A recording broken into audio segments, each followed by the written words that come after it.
senhor presidente, senhoras vereadoras, senhores vereadores, aproveitar o espaço e a homenagem que o vereador Rafael hoje fez da denominação de rua e fazer uma referência que tem a semana alusiva ao Dia Nacional do Imigrante, de 25 a 29 de junho, lá no Monumento Nacional Imigrante, com uma grande programação.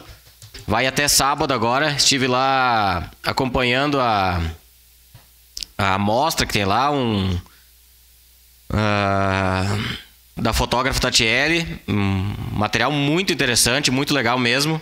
E dia 29 de junho agora, no sábado, encerra a programação, né, com atividades durante o dia, das 10 horas da manhã às 16 horas da tarde. Então fica aqui o registro desse evento que acontece nessa semana, principalmente que o Monumento Nacional Imigrante completa 70 anos nesse ano. E fazer uma saudação especial aqui aos meus amigos vereadores de Garibaldi, que estão aqui no plenário, vereador Arnaldo Seganfredo e a vereadora Luana Meneghetti, que tem grandes lutas e grandes batalhas lá em Garibaldi. A gente tem acompanhado tudo aquilo que eles têm enfrentado e passado por lá.